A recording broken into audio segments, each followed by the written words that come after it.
What's up, guys? This is Antoine Goodwin with need1355, and we're taking a first look at the all-new, freshly announced GoPro Hero 3.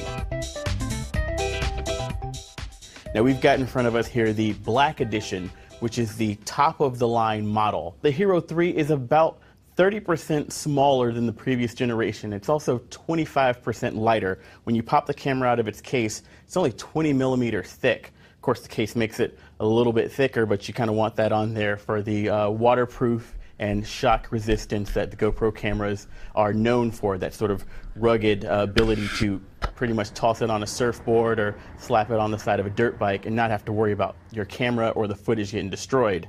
Now, inside, it's actually got a 2 times faster video processor. Now, what that does is it actually allows it to crunch more pixels.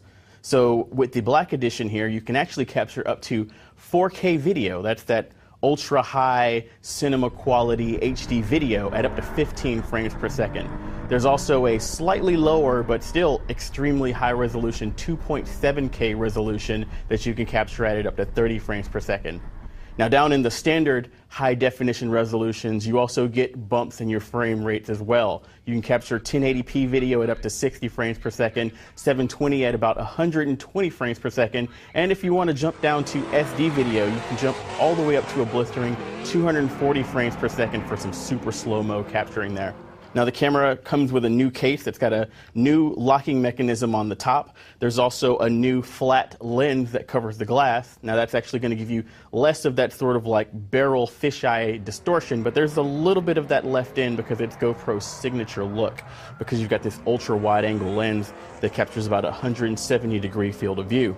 Now, the previous generation of GoPro cameras, you could buy a Wi-Fi backpack that added wireless connectivity to this Wi-Fi remote, so you could control up to about 50 cameras with just one little key fob from anywhere within Wi-Fi range. This current generation has Wi-Fi built into it. You can actually pair the camera up with the remote and you get a duplicate of the display. It's kind of cool if you've got the camera on the front bumper of your car and you decide that you don't want to trigger it until you actually get out of pit lane. We've also got a couple of new inputs. The HDMI connection is shrunk down to a micro HDMI connection here to save space. Your full-size SD card slot from the previous generation is a micro SD card, and you've also got a mini USB port that's used for charging and syncing.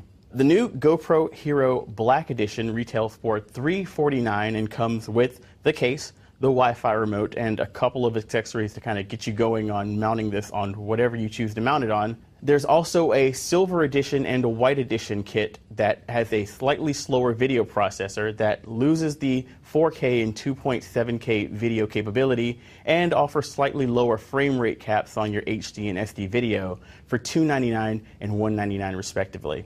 Well, I've been Antoine Goodwin with CNET.com, and we've been taking a first look at the GoPro Hero 3 Black Edition.